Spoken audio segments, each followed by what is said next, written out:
Olá, alunos do primeiro ano do ensino médio, tudo bem? É, Estou passando aqui para gravar para vocês a nossa revisão para a nossa prova bimestral, tá? Lembrando que eu elenquei para vocês 10 tópicos é, relacionados ao conteúdo que nós trabalhamos no capítulo 2, Primeiras Civilizações. Eu vou cobrar de vocês 5 tópicos. E do capítulo 3, Antiguidade Clássica, também 5 tópicos. Então, eu vou recordar com vocês, fazer uma breve revisão de cada um desses tópicos, de uma forma bastante rápida, sucinta, entrando especificamente nesses tópicos. Porém, eu gostaria de dar a vocês algumas dicas. Primeira dica é que vocês façam. Embora a gente tenha apenas 5 tópicos de cada capítulo, que vocês façam a leitura desses capítulos na íntegra. Por quê? Porque dessa forma, quando vocês estudarem apenas os tópicos, vocês vão entender melhor esses tópicos dentro de um contexto maior, tá? Vocês vão saber do que cada contexto, do que cada tópico está falando dentro desse contexto mais amplo, tudo bem? Outra dica que eu gostaria de dar para vocês é que cada um de nós desenvolve uma forma diferente de aprender. Alguns aprendem vendo, outros aprendem fazendo, outros aprendem ouvindo. Então, cada um de nós precisa descobrir qual a melhor forma como nós aprendemos no nosso dia a dia, principalmente conteúdos relacionados à escola, né? Lembrando que esses tópicos, eles não devem ser decorados, mas eles devem ser compreendidos. Porque se você decora,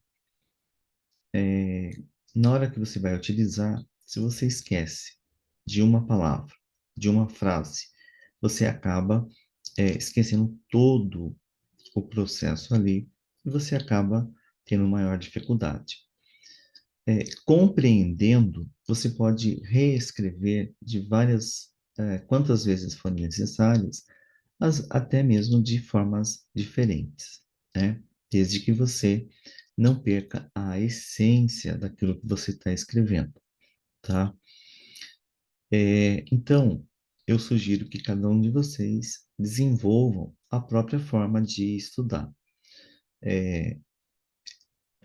escrevendo os tópicos, resumindo os tópicos, fazendo mapas mentais dos tópicos ou criando outras formas, outras habilidades para estudar esses tópicos, tá? Todas elas, no meu ponto de vista, são válidas, tá?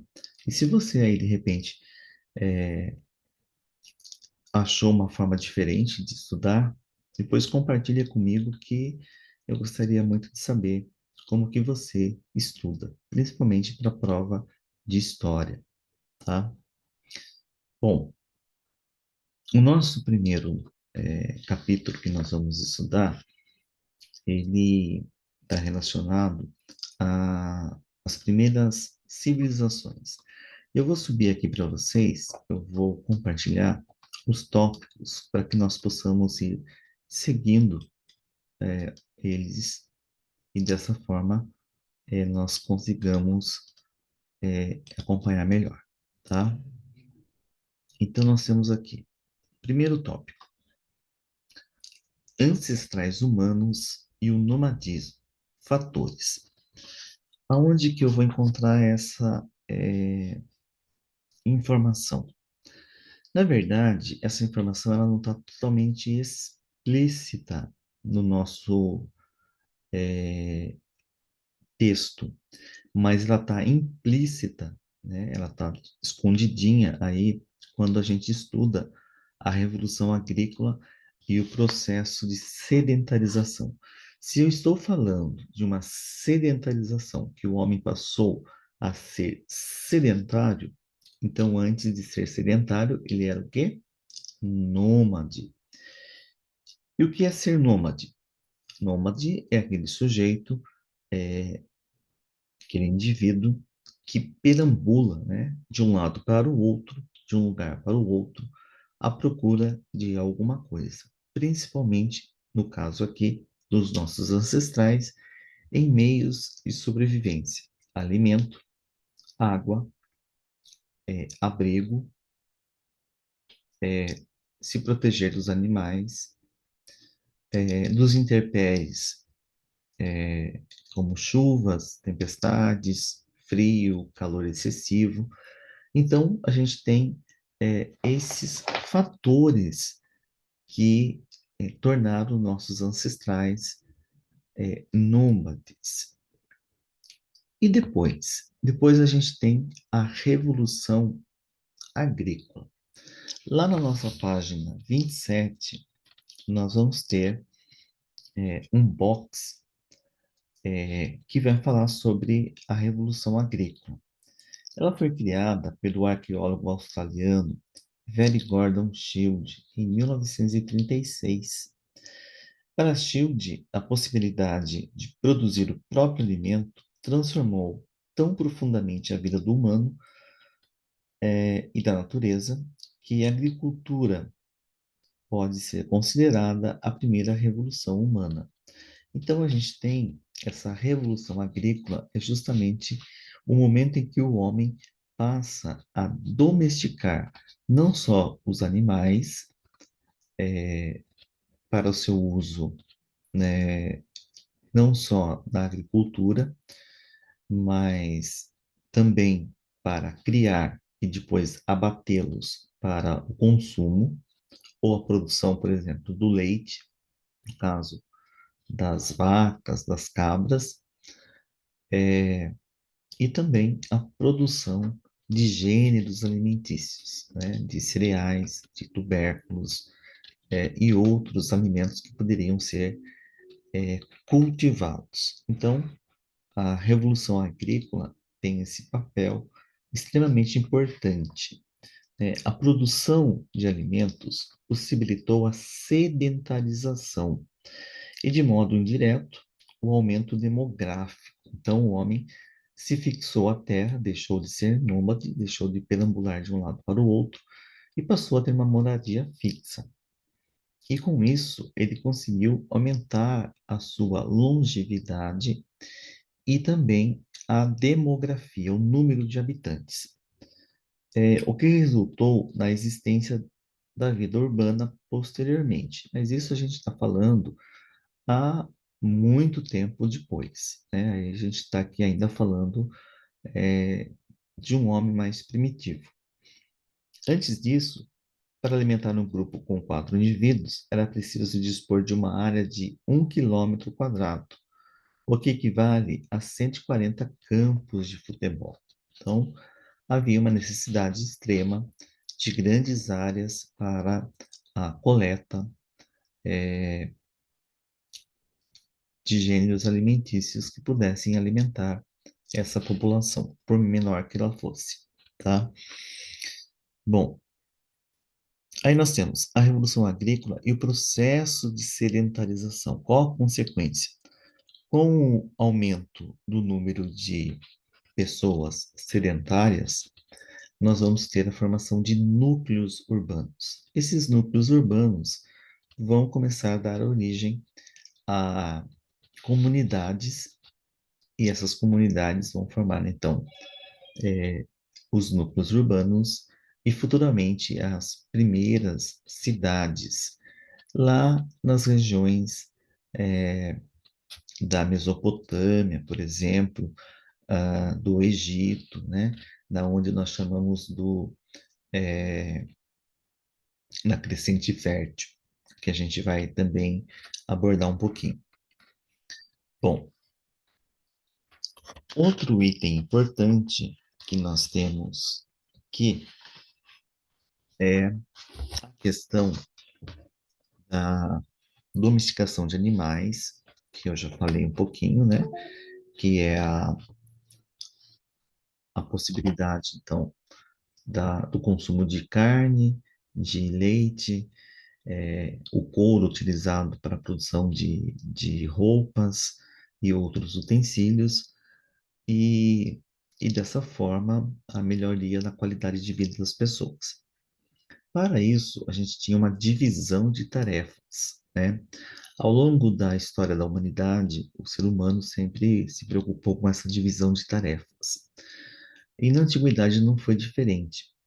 Então, nós temos uma divisão de tarefas que é bastante importante nessa história da humanidade, que às vezes acaba se tornando menosprezada, e ela tem uma importância fundamental, que é o protagonismo feminino. O que é protagonista? Protagonista é o ator principal, né? Quando a gente fala, por exemplo, de um filme, a gente fala de um protagonista, de uma novela, um protagonista, o ator principal. Assim como a gente tem atores coadjuvantes, a gente também tem o ator principal, a atriz principal, ou protagonista, né, do filme ou da novela, e assim por diante, ou a protagonista. É, Em educação, a gente fala muito do protagonismo juvenil, né, do protagonismo estudantil, do aluno como protagonista do seu processo de aprendizagem. Vocês, alunos, são os atores principais, não só em sala de aula, mas na escola. Não existe escola, não existe professor, se não existir alunos. Vocês são até mais importantes do que os professores, porque vocês antecedem a existência dos professores, né? Os professores só existem porque vocês existem. Se vocês não existissem, qual seria a nossa razão de existência? Ensinaríamos para quem? Olha a importância que vocês têm, tá bom? Mas aqui a gente está falando, né, do protagonismo feminino. Então, a mulher, como protagonista, como peça importante na história da humanidade. E na página 28, a gente vai encontrar alguns historiadores que se dedicaram a essa importância da mulher. E aí a gente vai encontrar, por exemplo, algumas estatuetas encontradas por arqueólogos que eles classificaram como Vênus, né? Então a gente vai ter Vênus de eh, Doune, de 28.000 antes de Cristo, uma escultura de terracota no Museu da Morávia, uma Vênus de Lespug, de 26.000 também antes de Cristo, outra de 28.000, essa de 26, cerca de cópia em gesso do original, no Palazzo Charicati, em Vicenza, na Itália. E talvez uma das mais importantes, ou das mais importantes, não, todas são importantes, mas uma das mais conhecidas, essa datada aí de 25.000 antes de Cristo, uma data aproximada, da Vênus de Willendorf, no Museu de História Natural de Viena, na Áustria.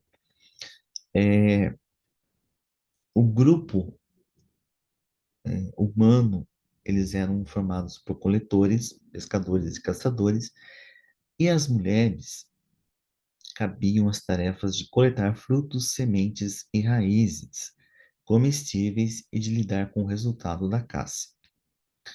Com o desenvolvimento da agricultura, houve mudanças quanto à divisão de tarefas entre homens e mulheres, e a participação feminina nas atividades agrícolas foi ampliada. Segundo o historiador Lewis Mumford, Foram as mulheres que, em virtude das suas atividades de cuidadoras dos filhos e guardadoras de alimentos, manejavam o bastão de cavar e a enxada, cultivando espécies que até então eram apenas coletadas. Então, elas são as primeiras agricultoras da história. São elas que começam a fazer, a plantar as sementes daquilo que antes coletavam. E a gente vê isso também, por exemplo, nas aldeias indígenas brasileiras, onde as mulheres elas se ocupam das tarefas da agricultura. São elas que plantam as roças de milho, as roças de mandioca, né? São elas que cultivam, cuidam das crianças e cuidam da agricultura. Os homens saem para caçar, para pescar e fazem a defesa das aldeias. Então a gente tem aqui essa importância, né? Nessa atividade selecionavam e cruzavam espécies selvagens, transformando-as em variedades domésticas, produtivas e altamente nutritivas. Foram as mulheres que inicialmente criaram recipientes, teceram cestas e dessa forma os vasos de barros. Também são atribuídas a elas o desenvolvimento da linguagem e a invenção da corda. Então a gente tem aqui uma participação efetiva das mulheres nesse processo de evolutivo, né, das espécies humanas, da espécie humana, melhor dizendo. Bom, aí nós temos a crescente fértil e a importância dos rios Tigre, Eufrates e do rio Nilo. Que importância esses rios possuem? Bom, eles vão possuir como importâncias fundamentais a produtividade agrícola, porque durante as cheias desses rios, ao transbordarem, as suas margens ficavam fertilizadas com o lodo desses rios, principalmente do rio Nilo, onde essa evidência fica mais clara, e isso facilitava a produtividade agrícola, o desenvolvimento é, da agricultura às margens do rio Nilo. Já no Tigre e Eufrates, que é uma área onde a terra não tinha tanto problema em relação à fertilidade, mas a aridez, a gente tem aqui o uso da água para regar essas terras. Então a gente vai ter o desenvolvimento de diques, de canais de contenção de água, né, de aquedutos. Esses aquedutos, por exemplo, depois vão ser aperfeiçoados. Os romanos na Itália vão usar bastante, né? Em Roma vão usar bastante os aquedutos, ah, e outros povos também vão desenvolver os aquedutos, né? Os etruscos são os primeiros a desenvolverem aquedutos, na região de onde será depois a Roma. Mas a principal função dessa área da crescente fértil é a produção de alimentos e, consequentemente, a irrigação, o fornecimento de água, a navegação, a pesca, e o desenvolvimento das primeiras civilizações, né? Na região do rio Tigre e Eufrates, nós temos as civilizações mesopotâmicas. Eu não posso falar de mesopotâmico como sendo uma única civilização, mas a gente tem que falar de mesopotâmicos, porque aí a gente vai encontrar vários povos que faziam parte da região da Mesopotâmia, né? Meso, meio, Potâmia, rio, meio, terras entre rios. E na região do rio Nilo, o desenvolvimento da civilização egípcia. E mais ao sul, a gente vai encontrar É, a formação dos povos com uma outra origem, que é uma outra cultura, que foi muito pouca citada ao longo de muito tempo, que são os núbios, né? E que são extremamente importantes também, o reino núbio ou o reino Kush, que foram extremamente importantes no desenvolvimento das civilizações no continente africano, tá bom? Muito bem. Esses são os principais tópicos do capítulo 2, tá? No capítulo 3, na Antiguidade Clássica, na Antiguidade Clássica,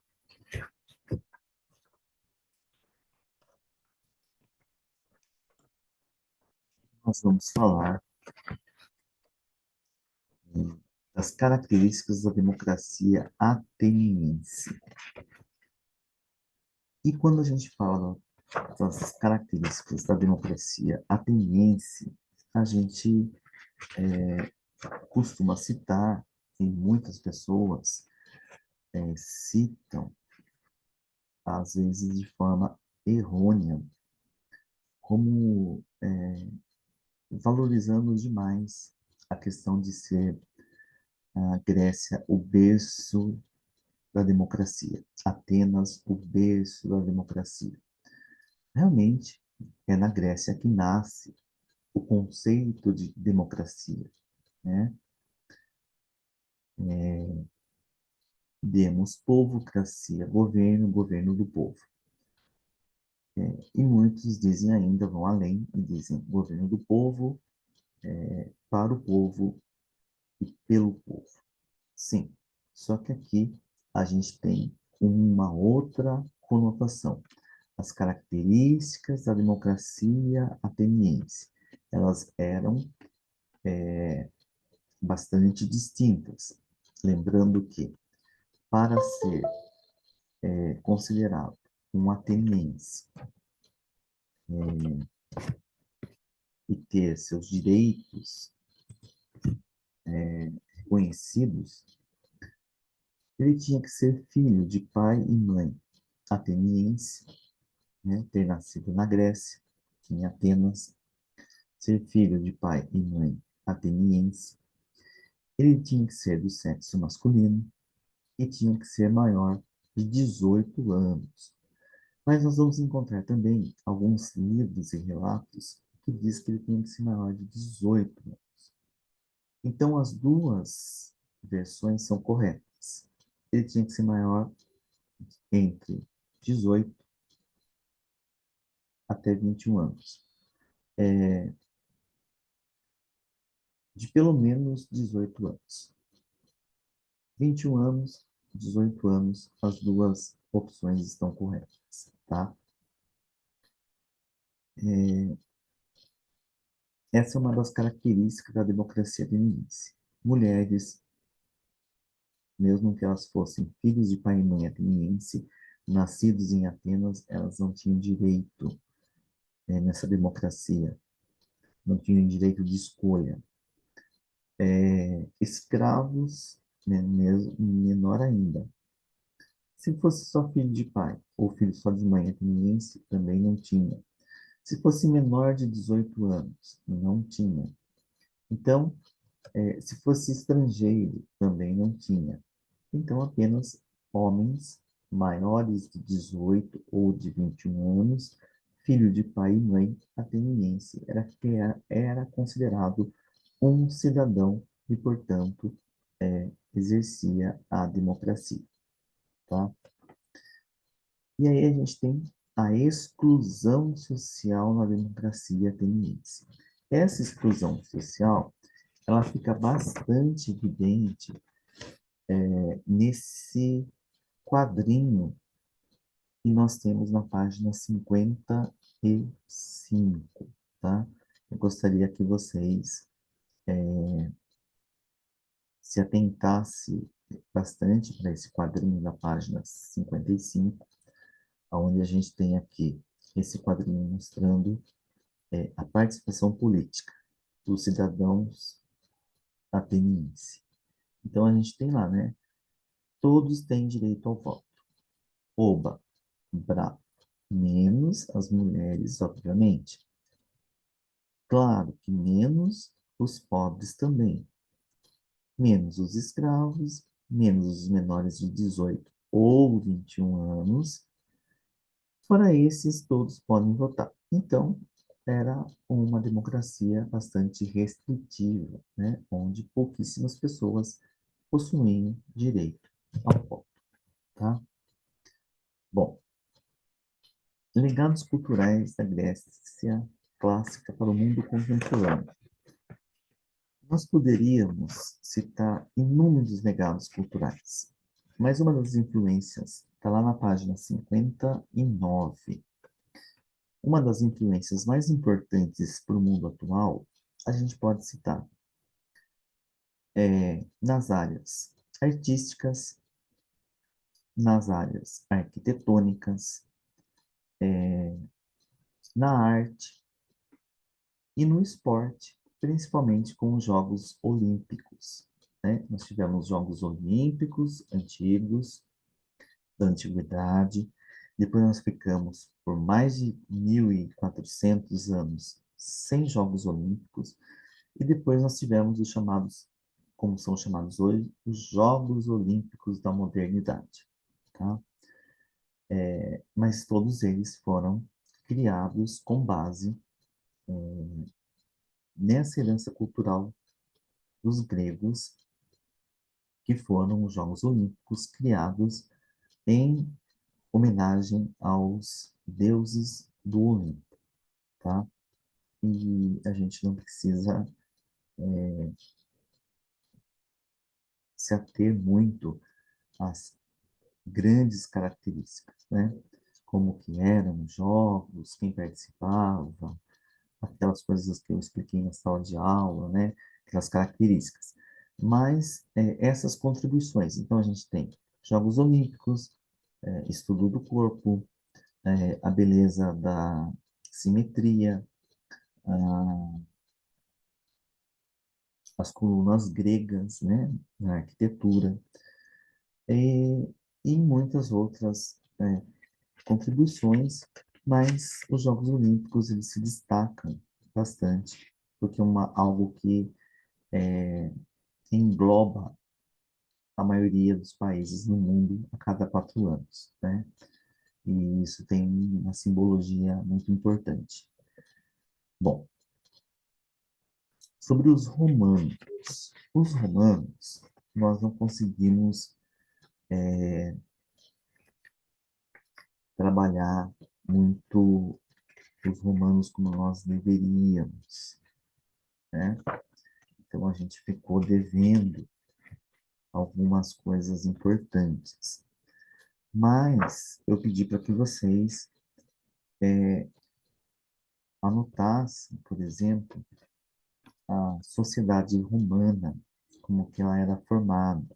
Então a gente tem lá a formação. Os patrícios, que eram aqueles considerados os fundadores de Roma, né? Que eram originários da formação de Roma. Os plebeus, que eram um grupo mais numeroso, composto basicamente de proprietários de pequenos lotes de terra, comerciantes, artesãos e agricultores, então eles tinham um certo prestígio, porém eles não eram os fundadores de Roma. Os clientes, que eram um grupo de dependentes dos grupos mais poderosos. Os clientes eram, de certa forma, os agregados, né? Eles não tinham muita importância social em, como produção, né? Eles não produziam necessariamente, eles não contribuíam socialmente, mas eles sugavam, né? Eles dependiam dos outros. Então, eles eram os agregados, aqueles que moravam, vamos dizer assim, de favor na casa dos plebeus, mas que, de certa forma, queriam exercer um certo status. Porém, eram os pobres. Eram os clientes, eram pessoas livres, mas sem propriedade, riqueza, direitos políticos. Foram assim iluminados por causa da sua ligação com os patrícios, pois buscavam entre eles proteção e algum tipo de trabalho. E aí a gente tem um grupo extremamente importante, porque eles eram justamente os que realmente trabalhavam, que eram os escravizados. E os escravizados, eles poderiam ser trabalhadores braçais ou trabalhadores nas habitações, né, dos patrícios, por exemplo, mesmo dos plebeus, e eles se formavam, né, essa classe de trabalhadores, os escravizados, por dívidas, por nascimento, então filho de um escravo, escravo é, ou por guerra. Uma vez perdido a guerra, tornava-se escravo daquele outro que havia ganhado, ou ganho a guerra. E um detalhe importante para os romanos, que a gente vai estudar futuramente, em outro momento a gente pode abordar isso melhor, é que o trabalho para os romanos era algo tido ou visto como uma degeneração moral. E o contrário, o ócio, né? O que é o ócio? A preguiça, a desocupação, a falta de ter o que fazer, era tido como uma coisa louvável, né? Trocamos em miúdo. Quem trabalhava era visto como uma pessoa imoral. E para usar uma expressão um tanto quanto chula, né? O vagabundo, ele era valorizado porque ele era uma pessoa que tinha tempo para ficar pensando no nada. Na página 64, nós temos um exercício que mostra bem essas características, né? Onde a gente vai ter lá um exercício para completar, né? Onde gens, patrícios e plebeus completam essa lacuna, onde a gente tem esses conceitos dos romanos, mas vocês podem ver também a partir da página 63, que eu pedi para vocês analisarem, que está, aliás, grifado, já com cores diferentes na apostila de vocês, tá? E o último item, Roma e a expansão das fronteiras extrapeninsulares, que é onde a gente vai encontrar aquele item que eu falei para vocês, que está lá na página 66, e tem um exercício na página 67 do Organize as Ideias, né? Onde a gente tem aqui a expansão territorial romana. Ela se dá com mais evidência quando ela chega no século III a.C., até o século I, e a expansão ela ultrapassa as fronteiras extrapeninsulares, né? Elas vão além das penínsulas, né? Além da Península Itálica. Então, ela vai além da Península Itálica e chega até o norte da África, ela chega até uma região da Ásia Menor, que na época era conhecida como Ásia Menor, hoje como Oriente Médio, e os romanos conseguem avançar as suas fronteiras, né? A gente tem a Península Ibérica, né, onde é hoje Portugal e a Espanha, e aí nós temos, então, uma expansão territorial de Roma, e isso se dá justamente após a destruição de Cartago,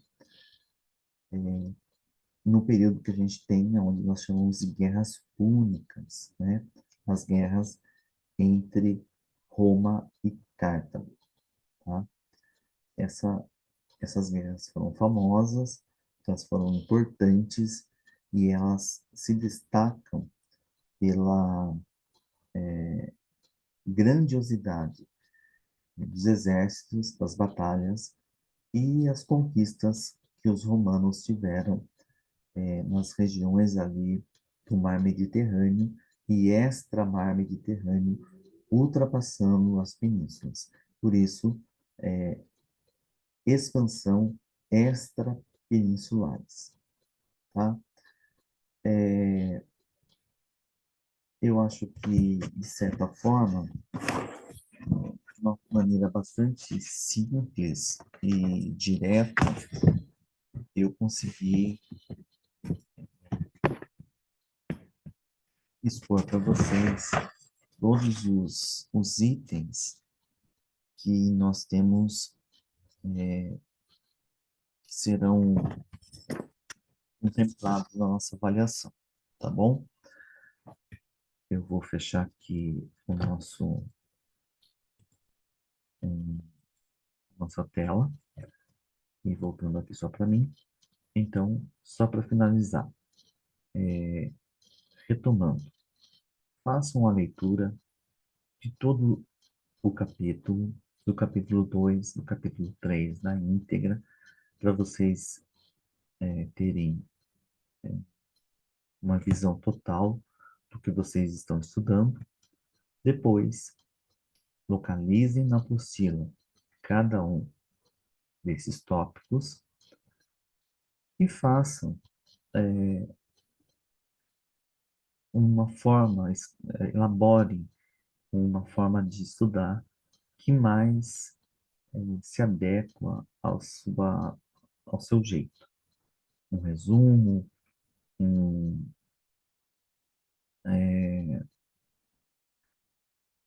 um mapa mental ou uma nuvem de palavras, enfim. Encontre uma forma que você entenda, que você, acima de tudo, aprenda, tá? E assim como eu disse para as outras turmas, para as quais eu também gravei vídeo, muito mais importante do que você tirar um 10 é que você aprenda, tá? Eu estou preocupado não com a sua nota, mas eu estou preocupado com a sua aprendizagem. O meu empenho não é pela sua nota. Você não é um número. Você é formado não por número, mas pela aquisição de conhecimento que você vai adquirindo no dia a dia. Não só em história, mas em todas as disciplinas. E o conjunto de todas essas informações se traduzem numa única palavra: conhecimento. E esse conhecimento, uma vez que você adquire, ninguém mais tira de você, tá? Ela passa a ficar guardada dentro da sua memória e a única pessoa que tem a chave desse conhecimento e dessa memória é você. Faça bom uso desse conhecimento e com certeza você será uma grande pessoa e terá um brilhante futuro. Estude e mostre na sua avaliação o quanto você se empenhou. Quem tiver dúvidas, entre em contato comigo, mande uma mensagem no meu WhatsApp que eu terei o maior prazer em respondê-los e, na medida do possível, tirar as suas dúvidas, tá bom? Para a próxima aula, na próxima semana, eu quero verificar as atividades, né, os exercícios referentes a esse capítulo como tarefa, tá bom? Era isso que eu tinha para passar para vocês. Agradeço pela atenção de todos e muito obrigado e até a nossa próxima.